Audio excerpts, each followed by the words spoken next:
Good day, listener, and welcome to General Snobbery. Today's episode looks at the controversial issue of racism and how one iconic film starring Will Patton solved it all in a single scene. Brought to you by Crab Apples. This is a podcast. Open the pod bay doors. Sherpa Sherpa. Buckle up. What Peters did not do? What we doing? Start challenging this corporate slave state. Talking about finding a great white. Echoes of eternity. Independence Day. The truth's out there in front of you. Welcome back, listener. Here we are again, and we have in store what we think is going to be a good episode today because it is about the movie Remember the Titans. Yes, a movie that lately, for some reason, I've been calling in my mind Remembering the Titan Players. Not forgetting about the Titans.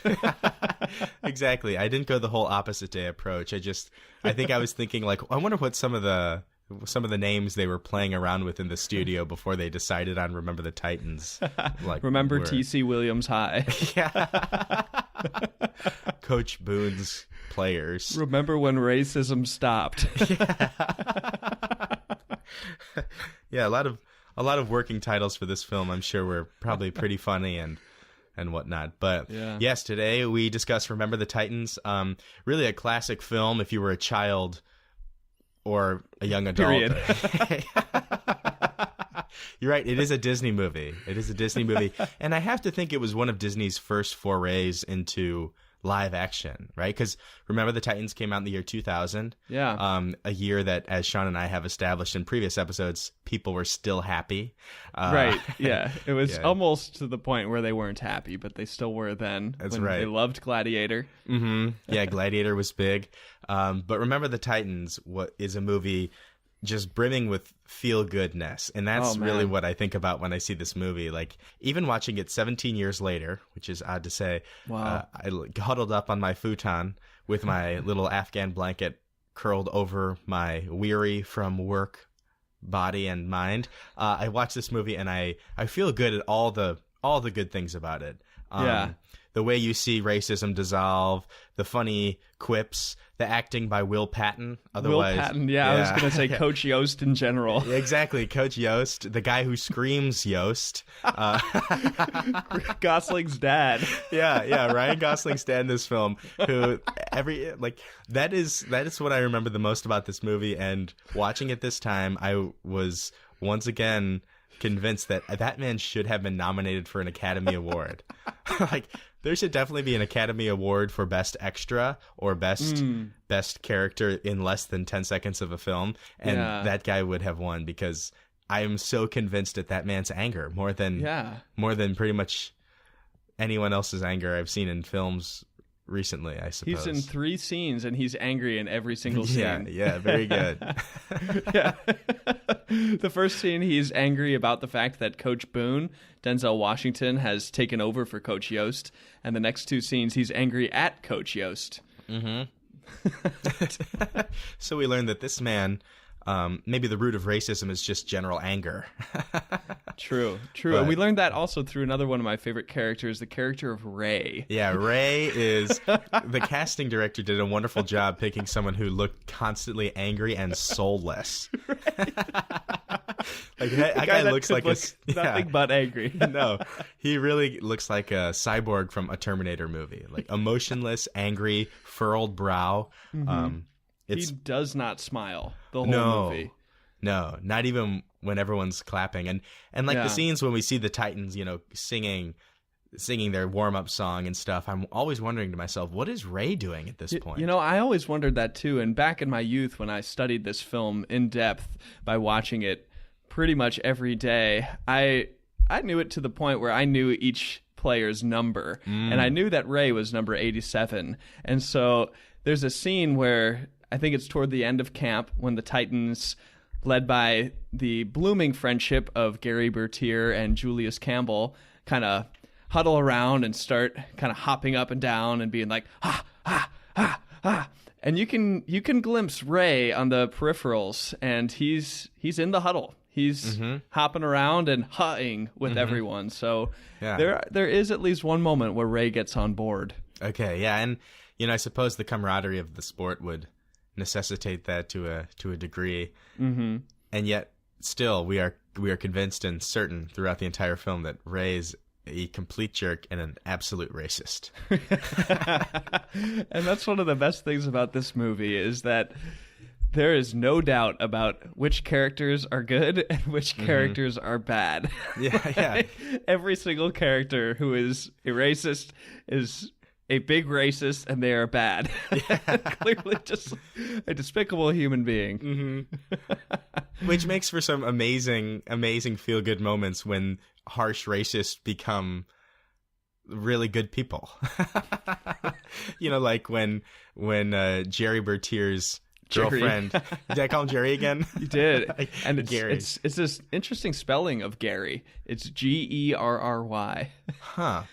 Interesting. That almost sounds like I don't know why that reminded me of like Lou Gehrig. Maybe it's a German spelling. Perhaps. No idea why. I found that to be immensely entertaining in my own brain. In the confines of these walls of sanity I construct. Anyway, I don't know why I went there. Tune into our Truman Show episode. Yeah. And to our Heidegger references.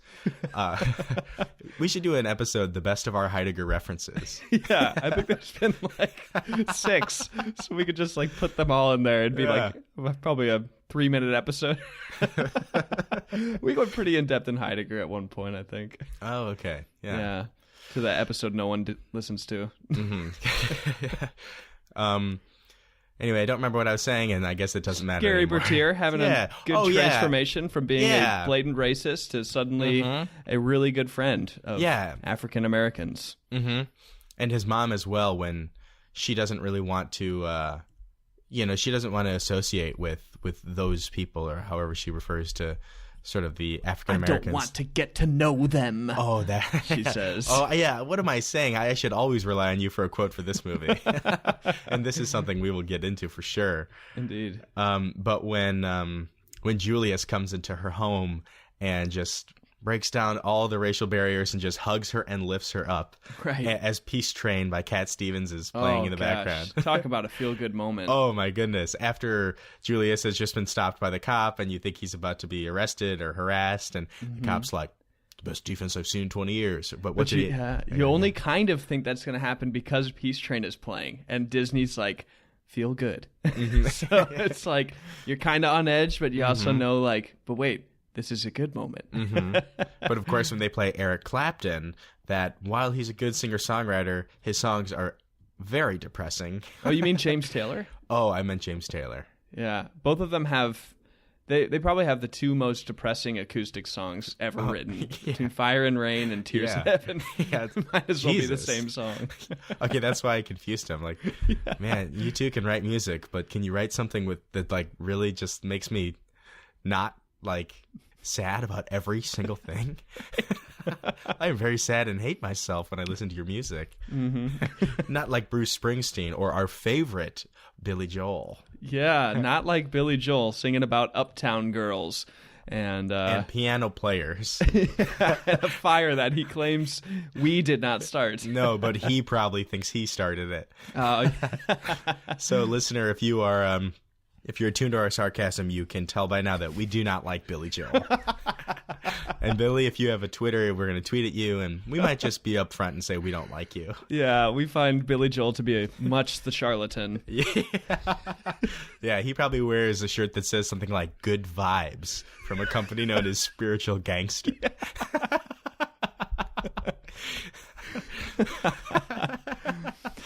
Oh, man.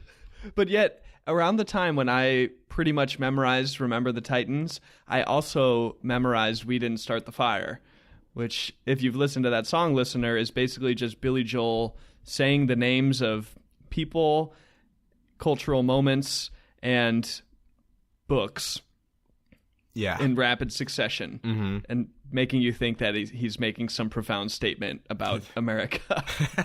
He's not. It would be the equivalent of like a high school student Wikipediaing like 50s and then just copying and pasting the top 15 moments, then 60s, 70s, and 80s, and then being like, here's a song. Yeah, you're right. That is That is exactly what it is. Like, it took very little effort to write that song.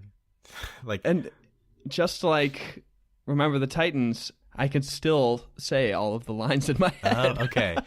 Which is kind of sad. But at least it says something positive about human memory and brain elasticity. True. Anyway, listener, in case you are not privy to this information, I'm going to quickly interview Sean about something, and that is, Sean, you've referenced a couple times this idea that you have this gift, as it were, of knowing every line from Remember the Titans. Could you tell us a little bit about that? Yeah. Back when I was a teenage dirtbag, and last week? Yeah. Back in those days, you know, I had this really acute memory that I didn't even realize was acute at the time. I don't have it to that degree now. I remember being in a high school classroom, and I was this introverted kid who didn't really say much. But And you basically didn't wear jeans until you were about 19. True. Yeah. You were a khaki man. I was an absolute khaki man. Yeah. I still have a distant relationship with jeans. Yeah. But there are those people. Yeah. I remember, even though I didn't talk to anyone, I could say every single person in every one of my classes, first and last name, and know in my mind exactly where each person sat. Oh, wow. That's amazing. I would think about that for some reason, probably because I was a loser.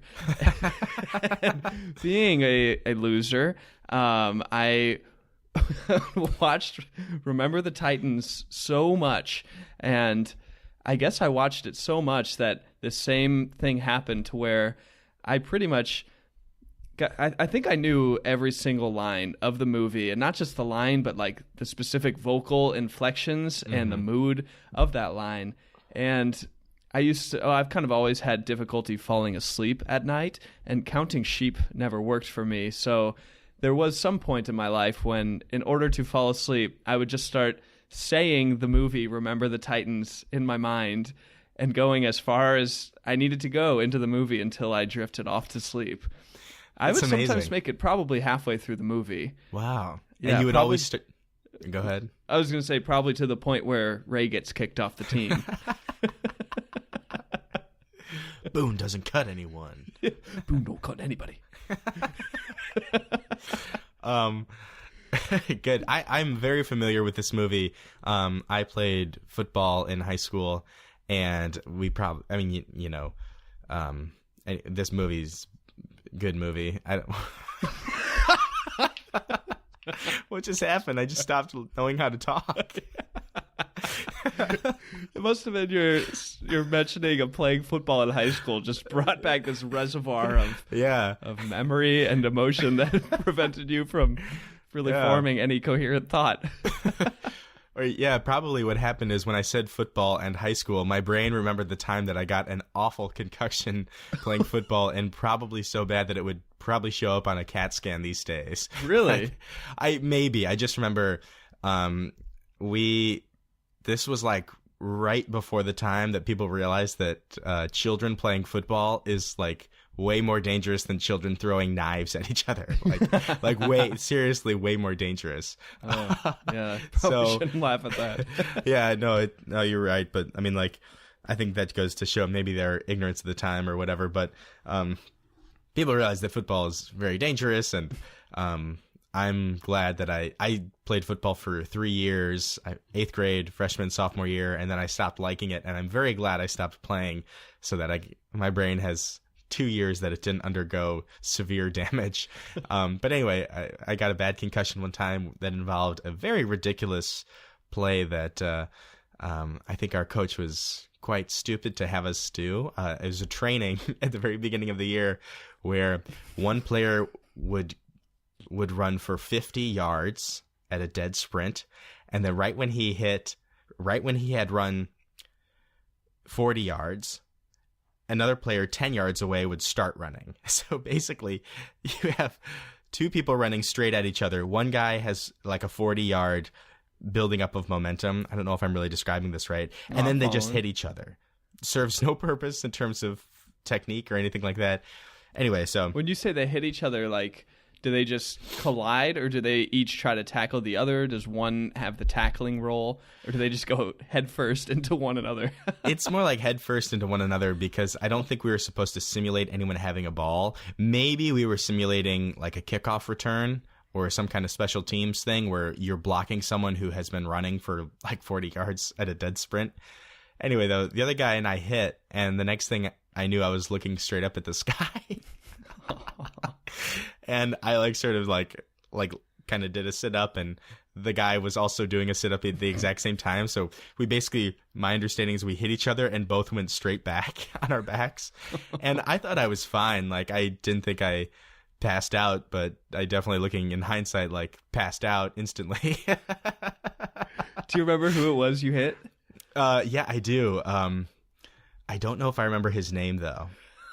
I could, if I looked in one of our yearbooks. He was a year older than us. Oh, okay. But so I hit him, and I just sort of like, I think in my mind, I just thought, like, the one thought I had was like, I'm gonna walk over there now. I'm just gonna walk over to that part of the field, and so I just started walking. And I think the coach could tell that like something was up. He's like, "You all right?" I was like, "Yeah." I'm just gonna go over there. I just walked over there and sat down. And as I realized that I had just passed out, so he probably told you to like drink some Gatorade. Exactly, not like you need an instant MRI to make sure you don't have bleeding in your skull. So, my point is, I've often thought about that moment and wondered if that did do some kind of permanent brain damage to myself. So, anyway, the point is, I guess that's why the function. That's why you love Remember the Titans. Yeah, that's right, because this was in a time before people had to worry about stuff like that. People still smoked, even though no one smokes in this movie. True. I didn't want to get too controversial. Mm-hmm. That was a time when this movie came out, though, where the thought of concussions in football being a bad thing was just not even considered. Yeah, you're right. It was almost like a concussion was like a badge of honor. Yeah. Or something like that. You got a concussion today, man. Yeah. Really went for it. I know. Now they have rightfully things like concussion protocols, where and like movies with Will Smith. Exactly. My favorite concussion protocol movie with Will Smith was I Am Robot. I Am Robot. You know, it's funny. I actually Legend was good too. Oh no, my earphones just came out. Hang on. I leaned back in such a fit of laughter. Laughter almost as strong as Ray's racism from the movie Remember the Titans. It's quite powerful. Yeah. You know, it's funny that his name is Ray and he's the racist. I wonder if they did that so it'd be easy to remember. It had to be. Yeah. Yeah. Gary, good. Ray, racist. Julius, just. Yeah. Petey, pansy.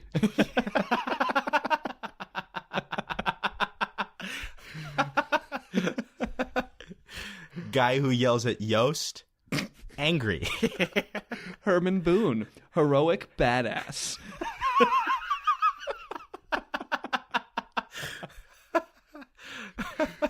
About Will Yost. Is it Will? No, it's Will Patton. Will Patton, Bill Yost. It is Bill Yost. Bill though. Yost. Yeah. Bill. I'll have to come back to that one. Yeah. Yeah, that's a tough one. Because clearly we're on a right pattern and we can't possibly be wrong. No, we're on to the depths of Disney's thinking of this movie. Yeah. Versioning. Oh, Y's a tough one. Yeah, Y's are very tough. Like, very few words begin with Y. And one of them is Yost.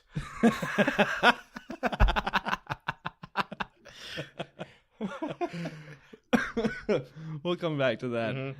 So anyway, you used to recite the film when you couldn't fall asleep. Yeah. And that led to you becoming very well versed in this movie. I think that this is what I was trying to say when I had my my concussion residual condition kick in. Hope you caught that one, Roland. Yeah, I think it goes to show how devoted we are. And my point was, I don't know the I almost called them lyrics. But what I mean, I don't know the lyrics to this film as well as you, Sean. I don't know the lines, the words. We'll go with lines. I don't know the lines verbatim as you do. So if at any point I paraphrase something, jump right in with the correct phrasing. Okay. I will. I don't know it quite as well as I used to. Watching it yesterday was, I think, the first time I had watched it, and it had probably been a good 7 years. Okay. Ish. But I still, even though I didn't know every single line, I'd say I knew roughly 65 to 70%, and even the ones I didn't still know, I could anticipate, almost like I could anticipate the vocal inflection, even if I couldn't get the words, which is an amazing thing. I don't know why that exists in my brain, why I'm able to do that. Like, why would, like, right now I can hear Gary Bertier's voice in my head. Yeah, I can too, actually. There's something about that voice. Every actor in this movie has very distinct voices. All the actors have distinct voices. I always thought Gary Bertier sounded quite Hanksian. He is quite Hanksian. Yeah. Wow. He looks as though he could be a Hanksian progeny. And what I mean by that is Gary Bertier looks like Tom Hanks' son. Colin Hanks, and they sound alike. He does, yeah. And he was in Saving Private Ryan, so... Oh, that's right. What? Yeah. What? A grenade blew up in my head! What? No, James Francis Ryan! So, yeah, we got Bertier, and Bertier, I mean, this guy is alpha high school defensive man. I mean... As he says to Coach Boone, the only All-American you got on this team. I mean, he is leading the charge for saying this guy, this not white guy that's coaching us, we're not going to stand for this. And he leads even the likes of Ray, who we've established is a great racist. Of course, they go to camp, and at camp, Coach Boone is just trying to unite these sides because he's just the savior of mankind in this movie. He's Denzel. He's even bringing Yost on board. I mean, Yost, we get a good sense like he's a little nice racist, man. but he's got a good heart. You know, he's not like his assistant coach who he insists on bringing along. Who we never get on. Tyrell. Yeah. And then Gary Bertier. I mean, this guy rooms with the alpha male of the African-American players, Julius Campbell, you know, big-time defensive man, kind of always looking intense, played by Wood Harris, who is 31 years old, playing a high school kid. And these two, I mean, they room together. Within a minute, they're fighting. Bertier throws Campbell down because he doesn't like the poster on the wall, punches him in the face. We get Gosling at the door. Gosling yells, "Fight!" Just total brawl. Boone chews him out. But let's not forget that amidst these tensions, I mean, there's fight after fight. There's Bertier and Campbell head to head. Oh, I'm Gary. You're Julius. Let's just get the particulars. And then little scuffle. You get the sense that they just don't like each other. But Coach Boone takes them on a little run in the morning to Gettysburg. Yeah, things start to change. Yeah, this is really, really pretty great. And watching this movie again, and again 17 years out, something that I appreciated more and more about this movie is that it is kind of the form of this racial adversity film, or racial adversity sports film, or just adversity sports film. Like, Remember the Titans was kind of the first one. So like I'm watching this, and now all these things are kind of tropes, you know, the things that happen in the movie. But Remember the Titans was kind of the first to do that, and it made me really appreciate it like more and more. And sort of this run to the Gettysburg battlefield definitely is that like catalyst moment where people think beyond themselves in the film, and you can tell that something's going to happen that day. And this is when we get the great left side, strong side. The battle that really changes things. Yeah. We got Boone just tossing this killer speech at them as he's like leaning on a tree or something. Just does he quote Lincoln in that speech? Because he might have. He goes into this line, and I never figured if he was quoting Lincoln or just like all of a sudden speaking as if he were Abraham Lincoln. It's like my brothers died here fighting, and something about blood bubbling in the fields. It's like, wait, like, do you mean your actual like, are you saying this, Coach Boone, right. or are you? Was this a quote from the Civil War? You're right. There's sort of this. Mad props to producer Jerry Bruckheimer here, who sort of brings in this JB, who, by the way, he's like gone these days. Where is he? I don't know. I feel like his true identity, Michael Bay, just took exactly over. Subsumed him. Yeah, they all along they were They were the same person. And finally, Bay reigned supreme. Once Bay got Transformers 3 in there, he'd become too powerful, and JB couldn't survive. I am everything you wish you could be, Bruckheimer. Of course, that was Michael Bay as he's choking Jerry Bruckheimer. Anyway, there's sort of mad props to Jerry Bruckheimer, who sort of who directed this film, Son, do you know? You know, I looked up his name about 10 times, and I keep forgetting it because it's a weird name. I think his first name might be spelled Colin Trevorrow. Colin Trevorino. Alec Trevelyan. I think his first name might be Boaz. You don't meet many people named Boaz. I'm pretty sure that's like, was that like a general from the Old Testament maybe or something like that? You would know better than me. Sounds like something like that. His other movies, there's not much there. We'll say that. Remember the Titans was a key moment for Boaz's. Okay, well, good job, Boaz. I mean, it's very good, but Boaz, likely at Bruckheimer's insistence, sort of brought in this surreal, mystical moment with Coach Boone as he sort of transcended human form, and we didn't really know. He was almost speaking as if he were a spirit, much like the fog in the background. You know, he's sort of speaking this timeless. So I never really picked up the fact that he probably is quoting Lincoln. You know, I'm still not sure, though. Like, I Googled even part of the quote yesterday, and I searched for about maybe 3 or 4 minutes and didn't find any conclusive source that it was direct from Lincoln. Huh. It was just like, remember the Titans quotes. Wow. So that might have been straight Boone. Yeah. Yeah. And then Good job, Boone. Yeah, he takes everyone kind of past their limits or something, or just shows them this battlefield where we fought over the same issues, right? He's saying this stuff is still playing out all amongst us.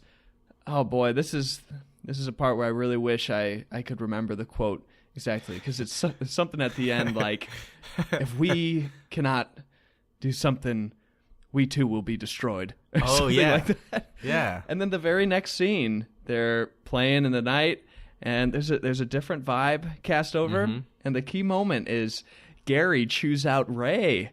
Gary chews out the racist. Yeah. You know, it's really an amazing day at what was that, Ray?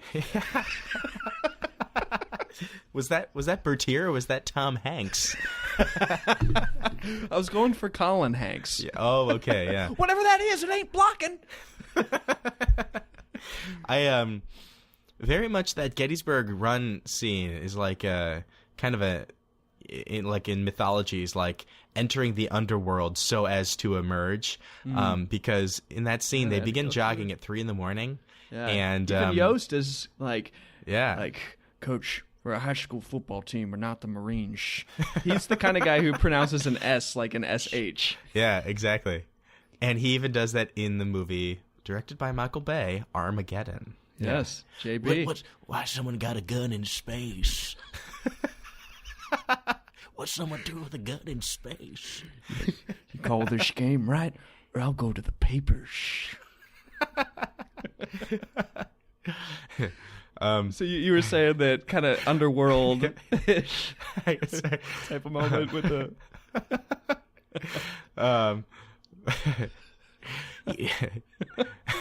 "99 will die." Sorry, that was actually quoting Mothman Prophecies. Is that a Will Patton? Will Patton is in Mothman Prophecies. He calls Ecuador Equator. Will Patton, Bill Paxton, these guys. Yeah. Very underrated. Yeah. And anyway. Yeah. All those guys. And Bill Pullman. Bill Pullman, yeah. Will Patton, otherwise known as Bill Patton from henceforth, Bill Paxton, and Bill Pullman. Honest to God, if I could see a movie with those three guys in it, I would love it so much. Like, who cares what the movie is? Just let's get some Hollywood producer to just come on, just like commit to it and just center a whole movie around those three Bills. Yeah. Yeah. Bill, Will, and Bill. Yeah. It's gold. Anyway, so this Gettysburg jog day, they were up at 3 a.m, training like Marines, and then they're still at the point in the season or in the camp where they're having 3-a-day practices, and they're in Gettysburg, Pennsylvania, and it's like August, and so the sun sets very late, and that last practice is pitch black, and they're practicing with cars, so. I think it's even a conservative guess to say that it's 9 p.m. In the summer in that part of the country, there's probably still some lingering light at 9 p.m. So the point is, by this point, they have been up since 3 a.m. and it's 9 p.m. They're in the best mood they've been in the entire camp. Yeah, they have been up for 18 hours. Yeah, there's no way Boone let them sleep in any of that time. No Probably way. Barely let them eat. Clearly, he doesn't yeah. let them drink water because he chews out Blue for asking for some water. Exactly. Water makes you weak. Yeah. Water is for cowards. No time for Gosling to dance to country music. Nope, not on that day. But anyway, so we get this the great eternal debate in Hollywood: are you team left side or are you team strong side? But as we learn from this film, it doesn't matter because they are one side. That's right. That's right. I mean, the debate had been raging in Hollywood since 1940s at least. I'm team left side. Team left side, team strong side. I mean, you got Hollywood Division A going left side, Hollywood Division B going strong side. Tons of battles taking place, lots of angry comments to the tabloids, but this film alone was able to unite left side and strong side. Yeah, to one. I'd like to offer an interpretation of that scene, if you don't mind, real quick. I don't. I'd like to say that scene with Gary Bertier and Julius Campbell coming together as strong side and left side while shoving each other, and then uniting, is actually an allegory for racism. Please expand on that. Well, you see, Julius is African American and Gary is a white man, right? And they are butting heads. Yeah. And then they come together. That was stupid of me. No, wait. I was stating the obvious as if it were my like the truly most obvious part of the movie. I always wanted to go with that for a I'm long sorry time. about that. I felt like too embarrassed. I was I like becoming it. very self-conscious. Very clever. Thank you. It is great though, and Sean and I have talked about this. We've even referenced this in I think 2 previous episodes. How that scene solves racism. Yes. That scene, that is the one. It's a little trickle into the solving of racism when Gary chews out Ray and says that if he misses his block again, he's going to hit him so hard that by the time Ray comes to, he's going to need a new haircut. And we know that Ray already has some of the longer hair of the men, not including Sunshine, of course, who has some long hair. But Ray's kind of got that skater cut, part down the middle type of hairdo going on. Oh, yeah, you're right. Over the scowl. Yeah, and then it's Gary who initiates it. So we got Julius who just decks this guy, and Gary just starts laughing, and all of a sudden he's good friends with Julius. Out of nowhere. There's not been a single moment, actually, in the entire film where he was anything but horribly mean to Julius. Yeah, They're literally including not on even a triple. including like from being inspired from like a metaphysically genetical level. Like he was a racist. He was a blatant racist. He said multiple comments that would lump all of the black players into a single category of something he despised. Yeah, And exactly. after this scene, I mean, he's not just come around to Julius, who is his roommate. Like, okay, we could get that.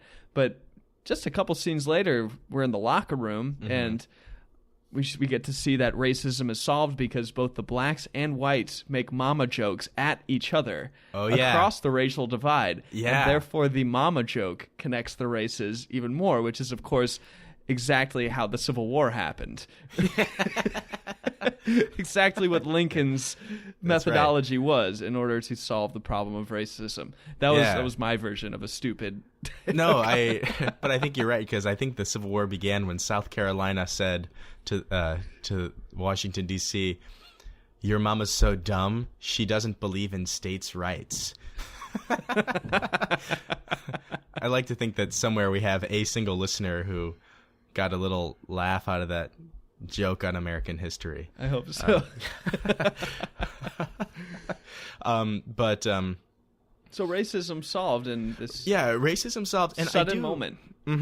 I do wonder to what degree there's truth to this. Like, did they have a camp? And the reason why I ask is because they did have a camp. Actually, like, I in have no real idea. life. Do you know? Oh. I did a little research into like the veracity of this film, and everything says that it's extremely inaccurate. Okay. That's what I've wondered. Yeah, and I don't know about the camp. Well, I wonder in terms of that, because having played football and just been in other situations, I do know sort of the power that camaraderie can have over in terms of selflessness. But like we are talking about racism here. Like, racism is absolutely entrenched from an environmental standpoint. Someone like Bertier isn't like tinkering the racist line. He's just he's not a Yost. He's like the screaming dad, just a full-blown racist. Yes, he was leading the charge. He's just leading the charge of all the white players. You know, you get the sense from Gosling's face that he just kind of loves people. Yeah. Of course, we get the comic relief of Louis Lastic, played, of course, by Ethan Suplee, who just doesn't seem to recognize skin at all because the director wants us to like him, so we instantly like him because he sings the Temptations and stuff. It does and he's a little fat. spin move. Yeah. I love that actor. I mean, he plays pretty much the exact same character in a Civil War movie called Cold Mountain. Oh, okay, yeah. He's like very endearing and dumb, and he's just Brendan Gleeson's sidekick. Nice. He plays a very similar character in the TV show Boy Meets World as well. He does. What a lovable guy. Yeah. Then he got thin, and I didn't love him quite as much, I have to admit. I know, yeah. You should have learned from that Jonah Hill. Not like he'll ever listen to this. No. Anyway. No. I don't remember where we were going with that. Oh, well, yeah, I don't know if whatever. Yeah, we're just at the fact that Bertier was leading the charge of racism for all these high school kids, where, as you mentioned, this is an indoctrinated mentality. And I guess Boone's speech in the pit of their exhaustion was enough to completely reverse their entire psychological makeup. Mm-hmm.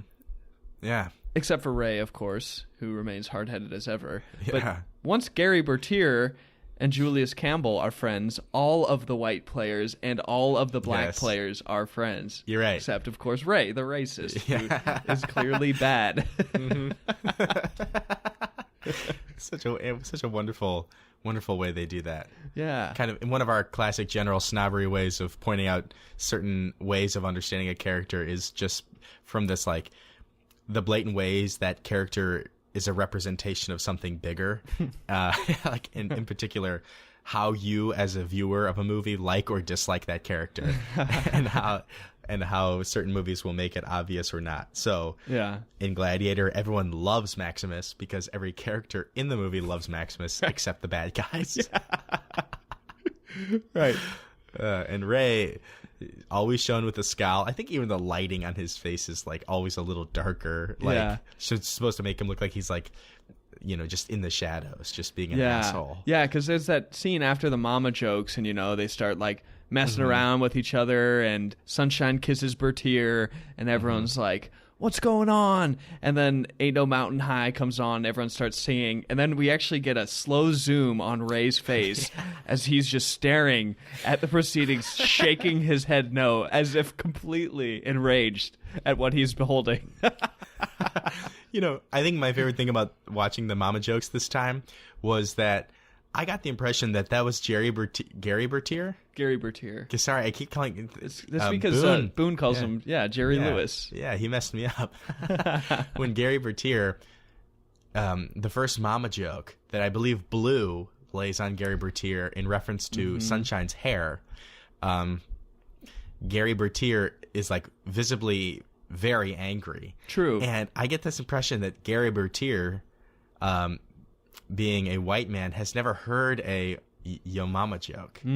Like, it seems that this is like not only like an exchange of banter and camaraderie, but even a cross-cultural exchange of sorts, because all the African American players, they like jump right in on this like yo mama stuff, and it's almost like Julius who has to like reassure Gary like, hey, this is the way we say, like, we're ribbing you, like, we like you, except of course for Ethan Louis. Suppley.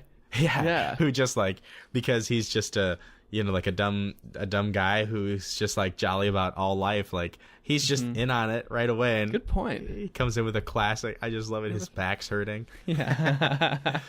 Oh man, a little self-deprecation there. Yeah. Now, Sean, if you don't mind me asking you to accept the titanium dental rod I am bequeathing to thee and inserting into your jaw, I wonder if your years of reciting this movie from memory have left any notable lines in your mind, whether good, like lines you found very good or entertaining or funny, or lines you found maybe bad or racist or anything like that. Sure. Yeah, that's quite the question. Definitely left side, strong side. We've established that.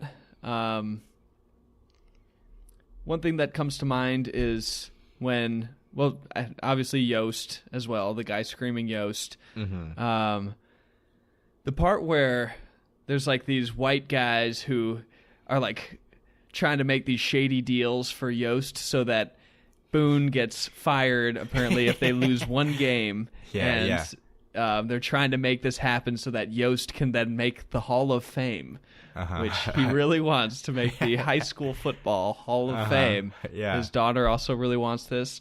And we get to see the moral fortitude of Yost because there's a game where the refs are just calling everything on the Titans, and Boone is just furious on the sidelines. Let them play, refs! Let them play! Let the boys play! He yells as he gets a 15-yard penalty for his anger. And we get to see this kind of internal conflict in the way that Will Patton is just able to express these emotions in his face in a remarkable way, a way that may be matched only by the likes of Pullman or Paxton. Yeah. Like, I'm serious. I really like these three actors. I do like too. they'd be in the category of character actors pretty much. Yeah. Like everyone knows their face, but like you might not really know who they are. True. Another guy like that would be the bank owner from the very beginning of The Dark Knight. Oh, yeah. You know who you're stealing from? You and your friends are dead. President Adams. President Adams, Yeah. exactly. Yeah, the two presidents of Independence Day Resurgence. Just throw in a little Paxton, a little bit of Patton. We're That's good. right. Mm-hmm. Man, Willie P. So then Yost reaches a point where he just will not stand for the injustices that are happening all around him, and he screams out to the ref, walks on the field, presumably in the middle of the game, and no timeout is called. no timeout is called. He yells something I can never really figure out what he says. It sounds like he says Titus. Yeah. It's like, Titus! Goes out. This referee is named after a Roman emperor. Talks to the ref. As he talks to this ref, he becomes a little more cross-eyed, like every second, to the point that by the end, he looks like an insane man. And I can't wait to rewatch this scene. And I can't even say all that he says to him, but I know he says, as at the peak, the intense peak of his speech to this guy, he says, "But before God." That's something along the lines of like, "You'll call this game." He's like, "I don't care if I go down with you, but before God." Which is such a powerful way of saying that. And then Yost, having triumphed morally, goes back to the sidelines, and all of a sudden he's just like the best coach ever. He gets the whole defense around him and just gives the most pump-up speech of all time, just screaming in that way only Patton can scream. "You blitz all night!" And then, of course, this speech culminates in the title line. All the focus comes to this line. "You make sure they remember the night they played the Titans." And then everyone feels good, and the Titans just destroy the team that they're playing. And I don't mean like just in terms of points. There's basically a slow motion montage then of Titans players hitting this other team so hard that their players are doing like multiple backflips through the air, like before clotheslining them. Yeah, which is an incredibly inefficient and not effective way to tackle in football. There's one part where I think Julius Campbell, basically just touches the guy with his forearms. Like he doesn't even really shove him, and the guy does a backflip because apparently Campbell is so fired up from Yost's speech because Yost has officially triumphed over any injustice that therefore the people we are rooting for win. So it's good to be moral. Yeah, you're right. It is good to be moral. Yeah. Because then you beat the bad guys. Yeah, you beat the bad guys, and anyone who's trying to come in Boone's way of being the savior of mankind is stopped. Exactly. Because Boone is Christ. Yeah, I've watched a decent amount of football in my life. Not so much in recent years, and really not as much as most people, because I tend to think people who watch a lot of football are brutish, uncultured, and dumb. We just lost our one listener. Yeah.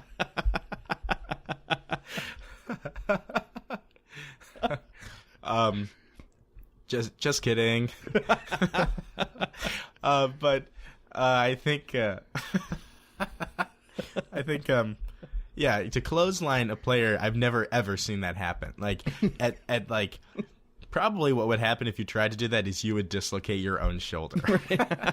The guy would definitely not do a backflip, and it's illegal. Like, right, because you're pretty much grabbing their face mask in order to do it. Right. Now, also, I love that scene. You know, they will remember the night they played the Titans, and it's like QCCR. Like, right? Am I right that that's when CCR jumps on?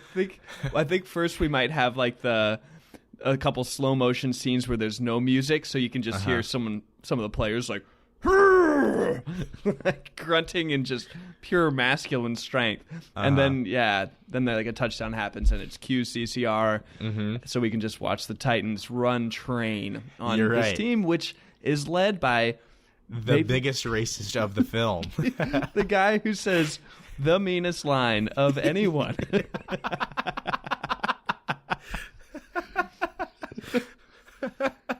This guy is the epitome of evil. And Sean, as you were watching this, you sent me a Snapchat of a specific scene, and you referred to it as good versus evil.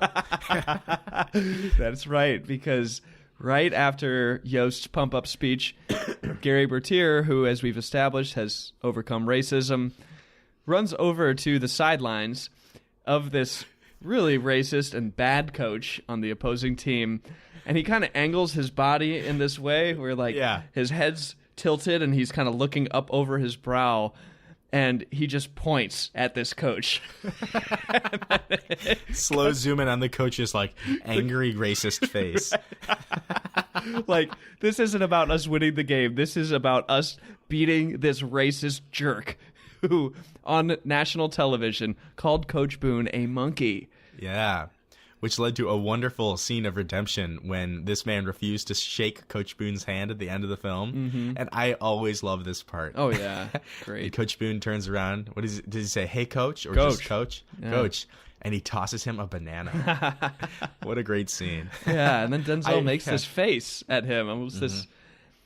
I don't know. There's something about the quality of his face there. Like, I'm completely unaffected by anything you've done. And you are now... I was going to say the B word, but this is a Disney movie, so I'm going to just say, you are now beneath me. Yeah.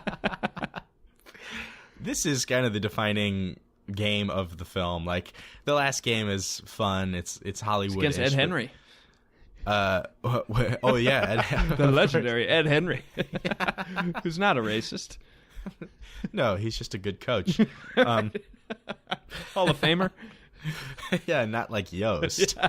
Yost ain't making the Hall of Fame. But in Boone's book, he is Hall of Fame. No, not the last line of the movie, because then we get the scene later when everyone's at Gary Bertier's funeral, and all of a sudden, 10 years later, pretty much every player on the Titans now has a mustache. Yeah. Julius Campbell has a good stash. Petey Jones, even Louis Lastic has a mustache. Yeah. So we get to know that they've aged. The Boone and Yost standing side by side look the exact same. Yeah, they do. I love that scene, though, after Yost has confronted the referee, because then when the Titans finally do score, they show a referee call a touchdown in favor of the Titans, and the Boaz did a good directing job here, as he must have told the actor who played the referee. He said, "Okay, you're calling this touchdown, but like you're very mad that this team scored because you want them to lose, but you have to conceal that anger." Yeah. And so the ref gives this like very neutral face and is like, he just raises his arms. Yeah, I know the exact moment you're talking about. And then I think it's after that they cue CCR.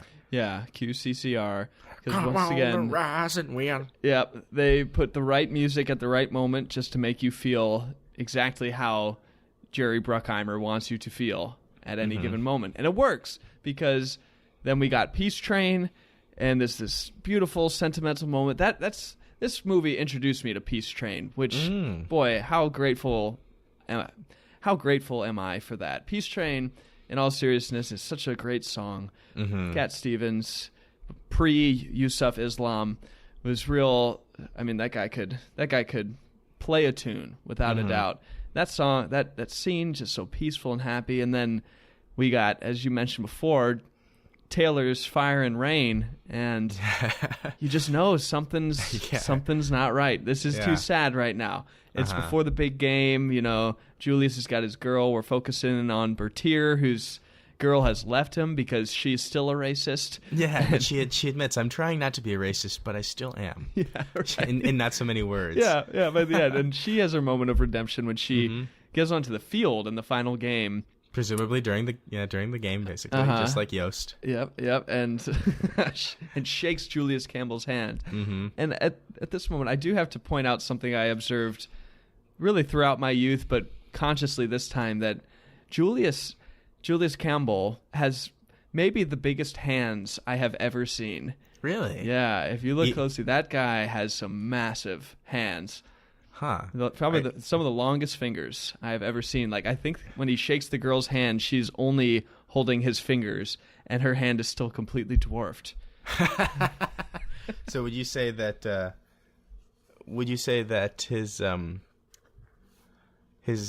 hand is larger than the hand of the arm puppet from Jurassic Park? It's not quite as thick or veiny. He's got kind of the long, thin fingers, but I see. Yeah, I think they're even longer, the fingers, than Samuel L. Jackson's severed paper mache arm. Now, the actor who played Emma, the girlfriend of Gary Bertier, is, do you know who that is? I do, and I think I know where you're going with this one. Okay, yeah, I think you do know where I'm going. It's Kate Bosworth, and Kate Bosworth has been in a number of movies, but when I think of Kate Bosworth, I instantly go to Superman Returns. I was right. I can tell by your reaction. A movie starring Brandon Routh. Right. Who I think Brandon Routh would have been great as some character in Remember the Titans. Brandon Routh could have played a good Ray. Oh, yeah, Brandon Routh could have played a good Ray. Yeah. Or a good Gosling. Mm-hmm. Yeah, Brandon Routh has a versatile face. He does. He's an all-American boy. I think he's from Iowa. At least I get that impression from the little bit of Twitter stalking I've done of him. Mm-hmm. But let's just put it this way. I'm glad that Boaz did not cast Henry Cavill into any role in this film. Oh, that makes two of us. Yeah. Unless he was like a racist player on another team that got destroyed. Yeah, maybe clotheslined by Julius. Clotheslined by Julius or Bertier, both at the same time. You can pause it. Oh my God, that's Henry Cavill. Yeah, right. That's the only time I would have accepted Henry Cavill. But Ruth could have played anyone. Mm-hmm. I think I was gonna mention, even though I'm slightly ashamed to admit it, that when Fire and Rain by Jay Taylor comes on, and then we get Gary, who's kind of wandering the night, decides to go take a little ride. Some guy standing in the celebration recognizes him, screams his name, Gary, points at him, says, "You." Gary points back, says, "You." And Gary decides to peel out and ends up getting hit by, I believe, a truck. And we learn then that he is paralyzed from the waist down. And even though I've watched this a lot of times, watched it again, 29 years old, I definitely cried. Perhaps might say that I wept. Oh, wow. Yes. How about that? How about Interesting. that? Yeah. Yeah, I think there's no shame in that whatsoever. Yeah. Not at all. Just, I mean, Bruckheimer knows how to pull the heartstrings. Bruckheimer knows how to pull the heartstrings, I tell you.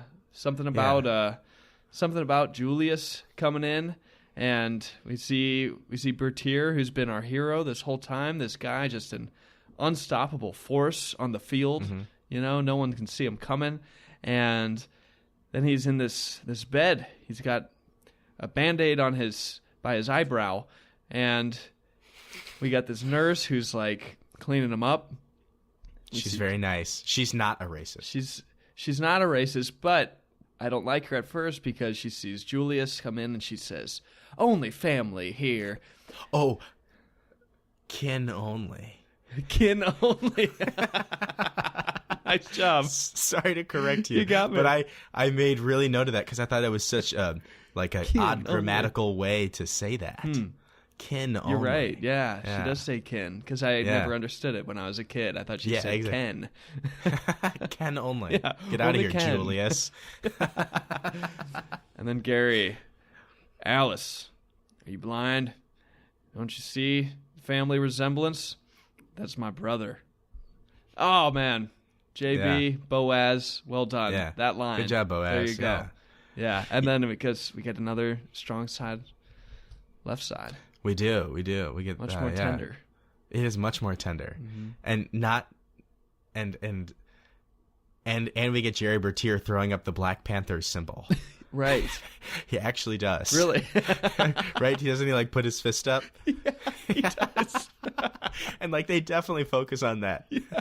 It's like he has gone from being, in early August he's a racist, and now he's doing a symbolic movement of the Black Panthers. Yeah. Pretty he amazing. Expelled the racism in his heart that's symbolized through the character of Ray. So, kicking the racism out of his heart once and for all by kicking Ray off of his team. Yeah, you're right. I was reading about some of the inaccuracies of this movie and talking about Gary Bertier. It was like, Gary Bertier did not, in fact, ever remove anyone from the team. It also said that Gary and Julius weren't that good of friends. Okay. Even though at the end it said they remained friends until Gary died. Yeah. Apparently not. I mean, maybe they did, but not like that good of friends. Mm-hmm. But I suppose that you wouldn't feel as you wouldn't have such an emotional response at the end of the film during sort of those ending sort of whatever you call those little biography moments. If it said something like Gary Bertier died in 1981 of a drunk driving car accident. He was hit by a car, blah, blah, blah. Like, until he died, he and Julius were on a name basis. You're like, oh. All right. See you later, listener.